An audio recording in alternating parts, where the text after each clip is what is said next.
What is going on, my beauties? I am Goat. Welcome back to Warframe. Little special, as I promised a ways back.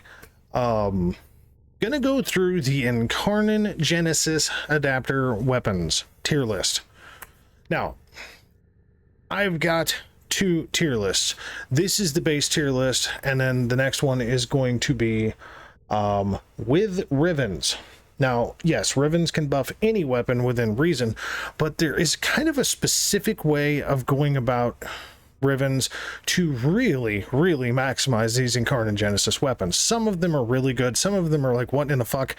I don't know how the hell this can help. So yes, a riven can, in its most general sense, make any weapon good, but we're going in the realm of more than what this list shows, just by a little. So my tiers are as follows: extremely powerful, solid use weapons. A good utility weapon does a lot, does a good solid amount of damage. Mid tier, so a serviceable weapon, but not exactly what we were hoping for. Something that just got buff stats, basically, just from the Incarnon Genesis evolutions. And then, what in the fuck, man? Yeah. Let's look at my notes over here really quick. So, the Ack and Brunt.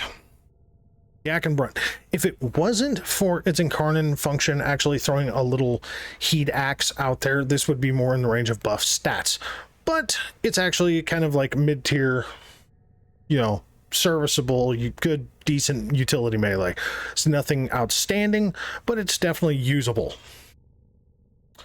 So, our next one, the Atomos, solid use weapon. This weapon, I put it as solid use because it was already a really good weapon to begin with. Some people argue that point, but a heat-based chaining weapon that started the world and realm of chain, weapons that chain to other enemies, which, like, basically this was the premise behind like the Kuva Nukor and the Tenet Cycron and etc. So the Atomos was already a pretty serviceable weapon, but you can make it pretty damn good. Now, without a Riven, it is a little bit weaker against armored units, but it is still pretty fucking good. On its base fire mode, it's actually pretty damn good even against armored units because it's heat based, so can't really complain about that. So, the Boltor, right? The Boltor, mid tier. Now, its Incarnon mode is shotgun. It's pretty good. It's not like stunning or anything, but it's a very serviceable weapon. I just can't put it in the realm of something, like the Atomos or Atomos or whatever you want to call it, or a few of these other weapons that are going to fit into that tier range. And again, please take into account that this first list, I've already got the second list completed. The first list is solely without rivens. Okay, just base builds, normal, whatever mods you have your hands on, minus riven buffs. Okay, so the bow buff stats. Sorry, I can tell you right off the get that without rivens, a lot of these melees are going to be buff stats. I think like the Ack and Brunt is one of the few melees that is going to go above buff stats. Just saying. So the Bratton, very solid use. It is powerful. It's got a good ammo capacity. Without a Riven, it is pretty damn good. Now, the Bratton and something like the Burson were two widely considered absolutely horrible fucking assault rifles, and with their Incarnon Genesis adapter, became quite good. So, yeah, the Bratton Prime. And I say Prime, technically the Bratton Vandal is actually the weapon you want to put it on because it does have the better stats, but if you're working with something like the Steel Pass Circuit and you're farming Rivens and things like that, the Prime will always pop up above a Vandal or a Wraith weapon. So when it comes to the Bratton or the Burston, yeah, or Bratton specifically, Bratton Vandal is the better statted one, but if you own a Bratton Prime, the Bratton Prime is what's going to pop up in the Steel Pass Circuit, so just be aware. At this point, I think if that's new news to you, then I'm glad I can help. Most people that are running the Steel Pass Circuit are well aware of this particular funky thing, but just saying. So here we are at the Bronco, another one of these weapons that if you're standing 3 feet away from somebody, it was okay. It was a good, like, primer kind of proc weapon. It's triple barrel shotgun pistol, very piss poor fall off. Not an excellent weapon in its base form. The Incarnon form It's not terrible. It kind of falls into the mid-tier, you know, usable, not high-end OP kind of stuff. Just saying. So, the Burst-in Prime fits right there. And the Burst-in Prime is one of the most unique in the fact that it has the largest Incarnon ammo pool, being 600 fucking rounds of pure go ham. Charges very quick, has a whole bunch of bullets, so it's really more of the quantity over quality and without a riven.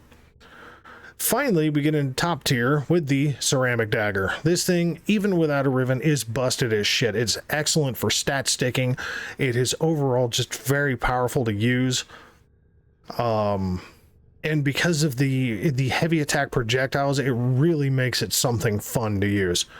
As a base melee, or like you stick this thing on Calervo and it's a real good thumping time. Okay, just putting it out there.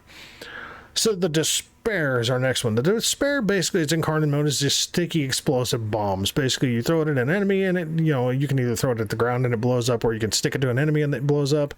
Doesn't really kill them, but it does prime them with a pretty decent amount of heat damage, so it puts it more into the mid-tier but usable. The Dread. The Dread. The Dread got a nice little buff. Now, without a riven, it's really hard to go. The Dread, depending on how you like to build bow and arrow, it could be mid-tier. Personally, for me, even prior to me getting a riven for the Dread, it was a solid use weapon. Its decapitation factor is still in there on, you know, just random headshots can decapitate an enemy, and etc, etc. Good times. So it's cool that that still functions.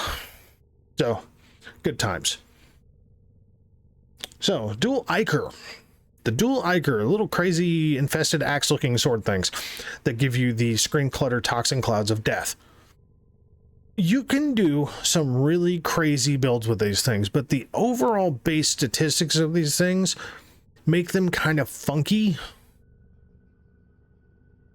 And as much as I want to put them into like mid-tier, they do kind of fall into the solid use range. They actually do. Like, I wanted to just leave them mid-tier because that's really kind of where they fit. But solid use, like powerful to the point that, especially if you're running with like an armor strip frame, that toxin cloud just absolutely annihilates groups. Plus you can do some really funky hokey gas builds with this thing. They're very, very, very fun.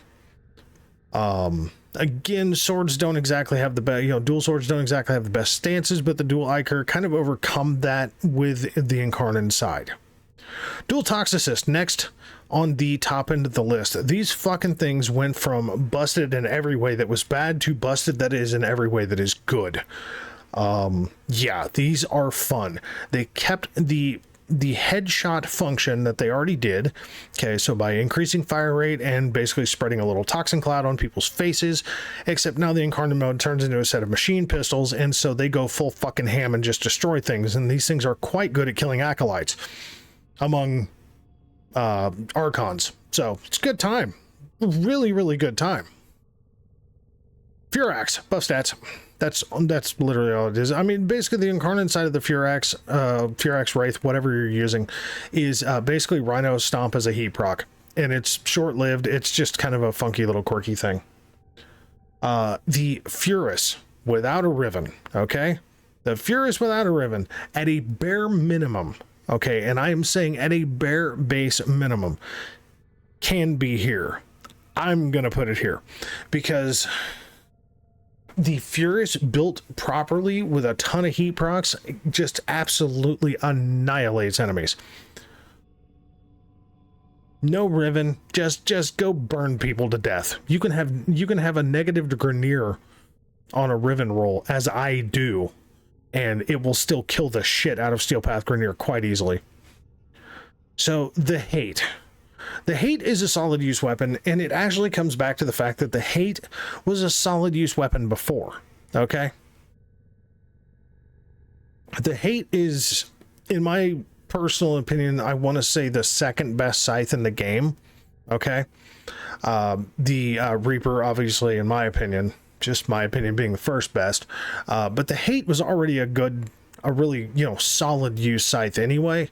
So just getting an Incarnon function, although it's a funky little thrown projectile, it's fine. You get a speed buff with it, and it's whatever. It doesn't diminish the function of the hate whatsoever.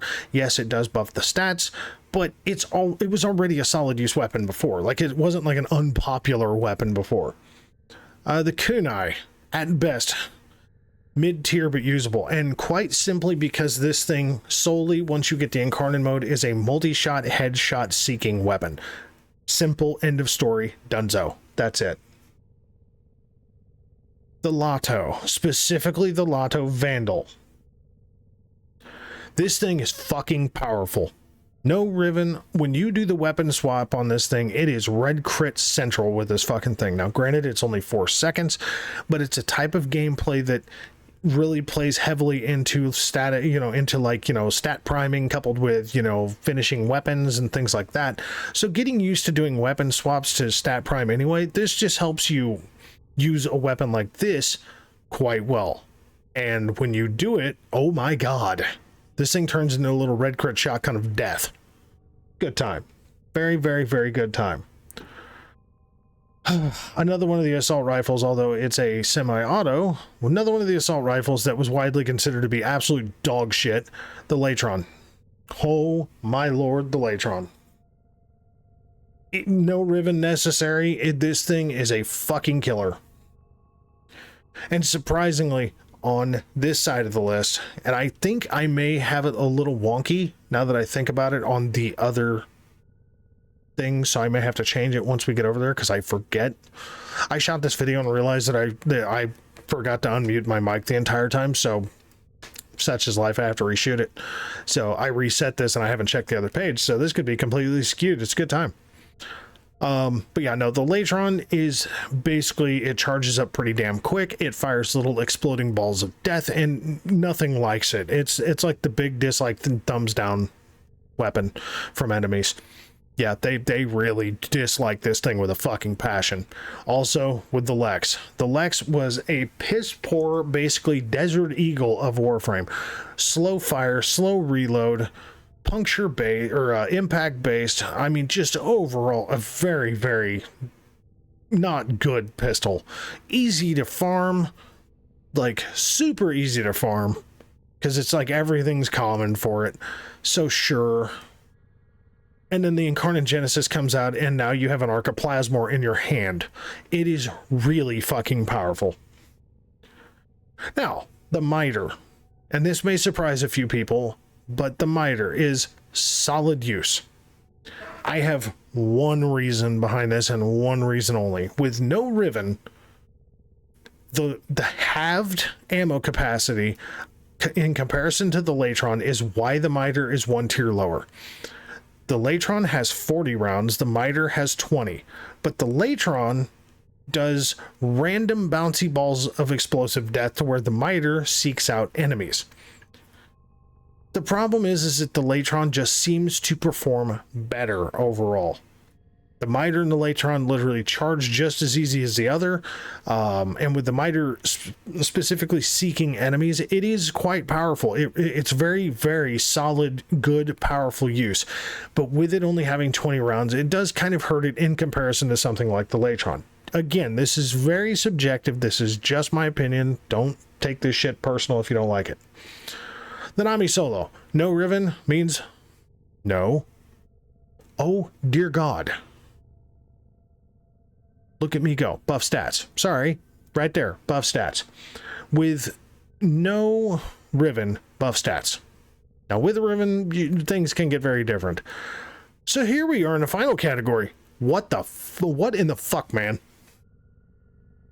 I don't know what the hell they were thinking between conservative buffs on the evolutions and then the dumb shit on this weapon. And I'm not talking conservative buffs on this weapon, but some of the other, like the last 5 Incarnon weapons that they released prior to Whispers in the Wall, because I haven't used those yet because I'm shooting this prior to that update releasing. This thing makes no sense, okay? It has every viable function of being like the Nadaruk, right? Except for its most powerful evolution is negated if somebody stubs their toe on the map. If an enemy takes damage from any source on the map whatsoever, even if they cause it to themselves, the most powerful buff of this weapon is completely negated, and you go from one shot killing them to all of a sudden you're just hitting them really hard. It's dumb. If you don't get a direct shot, and your character, not your companion, not somebody on your team, not the enemies themselves, but if you screw up and damage an enemy and don't kill them, then I think that buff is totally fine, because that's a you problem at that point, right? But if anything else on the map damages an enemy, I don't think that this weapon should suffer in its incarnate evolution state from a damage perspective. I just don't. I think it's stupid how that works. So it's whatever. It's irritating. The Skana, no Riven, buff stats. Sorry.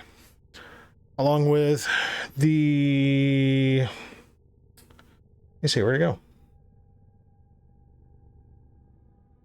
Oh. Okay, so the Magistar, specifically the Sancti Magistar, there is some mid-tier uses to the Sancti Magistar. Although being a hammer / mace stance, there is some interesting things that you can do with the Magistar from its Incarnon perspective that actually make it a little bit more functional than just buff stats. But overall, it really is buff stats, but you can kind of do some fun shit with it. Just saying. Sibir, absolutely buff stats. Just saying. Just buff stats. Why are these all down here? What the shit? Oh, because they're... Okay, there's... I don't know why the Anku is down here, but whatever. The Soma. The Soma. The Soma is already a pretty good rifle. It's a fucking bullet hose. With the Incarnon function applied, and the augment mod actually functioning with its Incarnon mode, it's very solid use. Now, I know, I shot the video. Soma Prime sounds like depression. Yes, because at that point in time when I shot that video, the augment mod wasn't working. So that is exactly why that was shot that way. Since the augment mod was implemented and being functional and working again, or working as it should, yeah, not mad at this at all. Definitely does the job. So yeah, it's a good time. I mean, I showed it in the tutorial for Steel Path Disruptions. You know, like you can take down Demolus with the fucking thing pretty fucking easily. So the Strun goes into the extremely powerful range. Now you notice, I mean, we don't have like a ton of extremely powerful in comparison to all these other weapons, but the Strun having a base, and I mean a base status that you can build into a 400 fucking %, and you're still plus 100+% in critical if built properly. This is a very, very powerful shotgun. And I was a person who liked the Strun Prime when it came out. A lot of people didn't. I actually did. I had a kind of a, you know, the funky reload, just like the old version. But yeah, it's a good time. Next one, I don't even think we need to question this bitch. And yes, there's a possibility that it could be getting a nerf soon because of its just sheer overuse, because it's extremely good. Like the best primary Incarnon. No question, the Torrid. It is good. It is exceptionally good. No Riven required. Exceptionally fucking good. Here we are into the second and final of last tier. What in the fuck? There's one problem with this weapon, because this thing could easily fit at top tier, minus the Incarnon ammo capacity, because it looks great when it says 24, but the problem is it shoots 6 rounds at a time, because it shoots all 6 barrels as a shotgun in one shot. Well, what's 6 divided by 4? 24, right? So you're firing 6 rounds, you get 4 shots. If it had an Incarnon ammo charge of 120, that would give you 20 rounds. That's it. Nothing crazy, not an outlandish number, but 20 rounds. That is a feasible thing, considering every other Incarnon secondary has at least 20 rounds. This says it has 24, but you're shooting 6 at once, so you're actually only getting 4 shots. So for the time you take to charge this weapon up, although it does charge quickly, and it is very powerful for what it's doing, the fact that you literally only get 4 shots, if you don't build it very specifically, it is useless as tits on a fucking boar. So what in the fuck, man? The Xylock. Now, the Xylock is not bad, okay? The Xylock is absolutely not bad, but it is not amazing. Okay? It's just not, because even after they say they fix things, it just doesn't seem like the multi-shot is triggering properly on its Incarnon mode. It does have a charged fire function, so much like the Gorgon. So it's just kind of, in my personal opinion, it's kind of meh. It works, it kills stuff, but it's not fucking amazing. The Anku, buff stats. That's all it is. The Boar. The triple barrel baby Torrid. Hi. Yes, a little bit more difficult to get headshots with, and yes, the beam length is much shorter, but it is a triple beam Torrid once it's charged up and ready to do its gig. And with the buff from the Incarnon Genesis adapter that you can get in the evolutions anyway, it just makes the Boar Prime that much more better.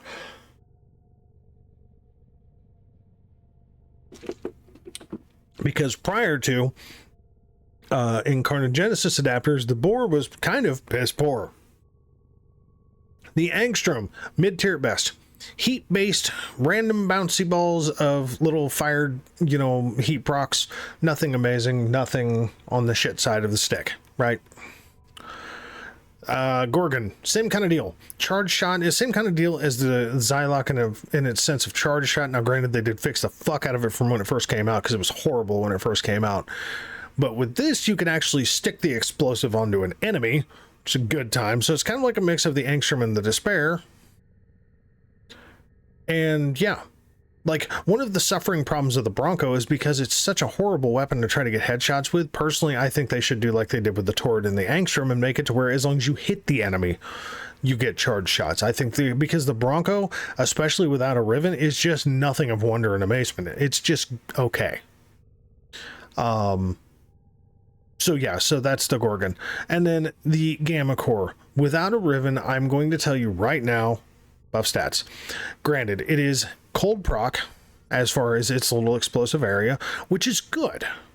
And with the Cyanoid Gamma Core specifically, the cold proc coupled with the utility function of, brewing up energy is a good time. But it was doing that before the Incarnon Genesis. And so you're just getting a cold buff out of it, and you're getting buff stats out of it. So this is, with no Riven, just functioning as the weapons are through their evolutions. This is just my personal subjective opinion. Now again, we're going to verify because I haven't looked at this list in 3 weeks.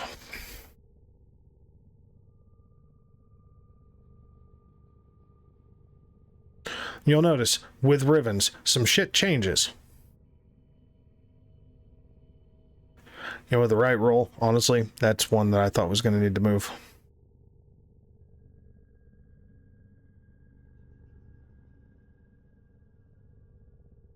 Okay. So this is with Rivens, with good Riven rolls. Again, the Bratton goes from having a good ammo pool and doing some damage to, if you get the right level of critical to this thing turns into the red crit machine of fucking explosive death. It's a good time. The Boar is another red critter. Good time.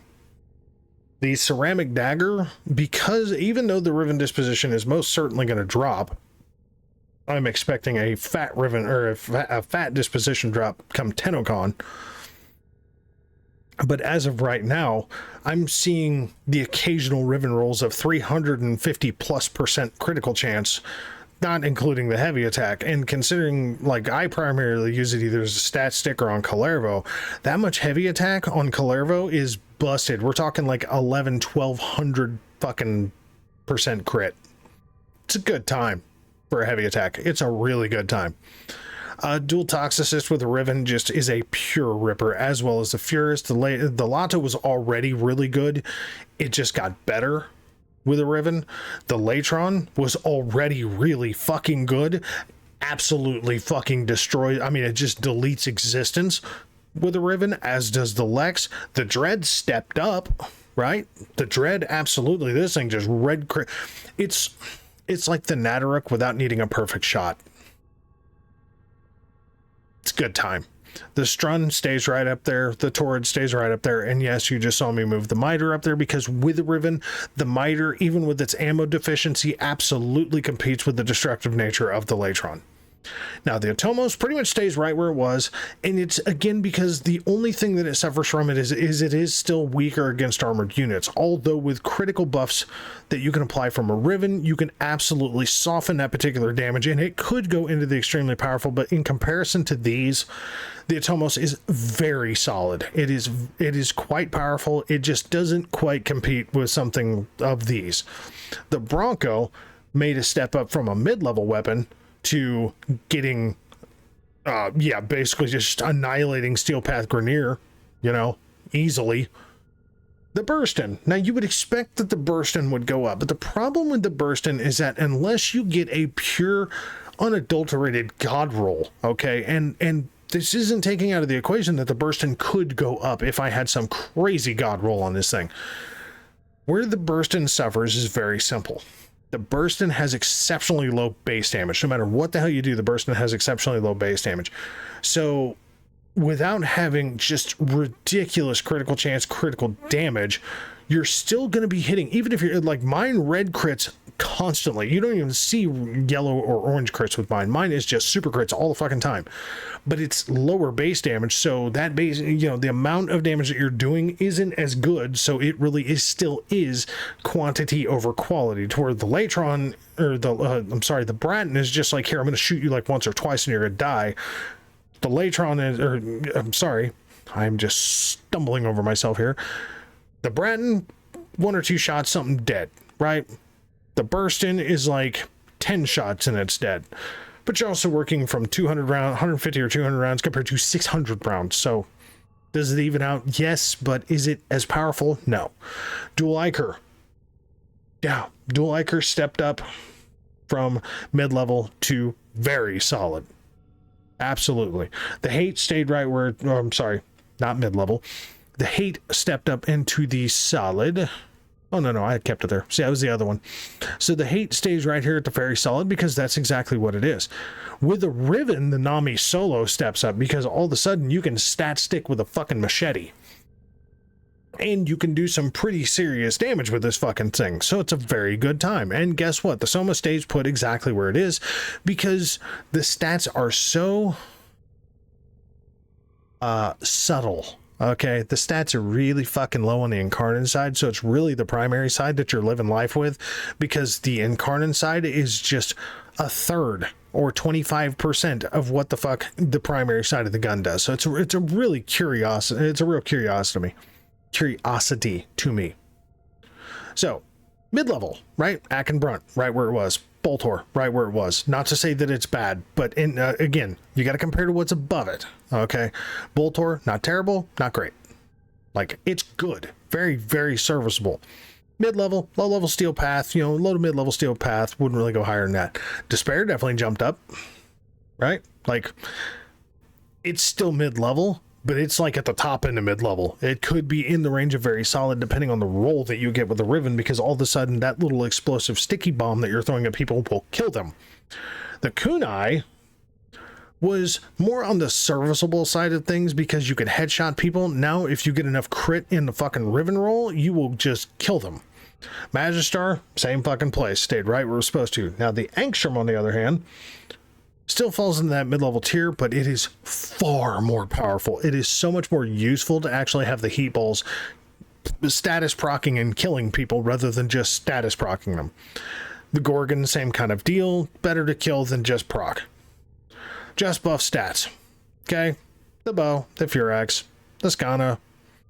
And the Skana is kind of a wild card because it could get as high as the Nami Solo, but with it being a single sword compared to something like a machete or a dagger, the single sword is kind of the one that takes more of a hit. So just putting that out there. And again, we're talking Prisma Skana here. The Sibir, it's a cold-based fucking Incarnon. I mean, it's a cold-based weapon. That's just what it does. So it still stays in the just buff stats category. The Anku stays in the buff stats. That's, sorry, that's what it is.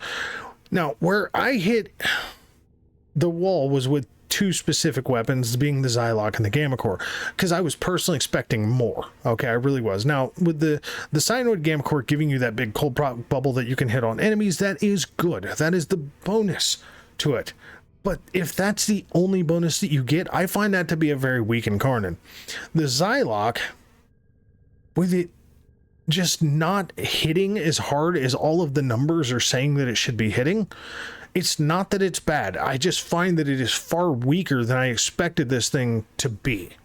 And then guess what? The two weapons that still sit in the what the fuck category, the Vasto and the Paris, because until they fix those two problems, those things are fucking dead to me.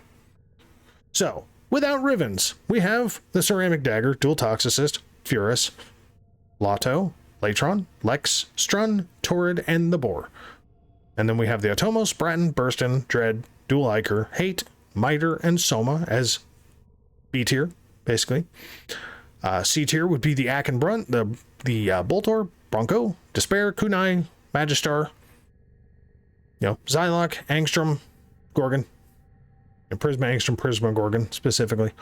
And then buff stats being D tier would be, most of the melees except for, two of them, or three of them. So, and then the what in the fucks. These are your with no rivens, and then these are with your rivens. And yes, there's a whole extra tier there because these two just really, the way that they function and the way that they did it, I just feel like they kind of did dirty compared to the other weapons. So that's just my stance on it. Again, this is a highly subjective. I say this every time with tier lists. Tier lists are highly subjective. They are subjective to each player's stance on how they build, how they use, and how they feel the weapon function. Okay, so you might like weapons that I have graded a little bit lower here, and you know what? There's nothing wrong with that. If you're enjoying it, then I'm enjoying it for you. Okay, like I'm happy for you that it's working for you. It's just not hitting the feels for me. So. But that's where we're at. So, folks, I want to thank you very much for watching. As always, we'll catch you in the next one, all right?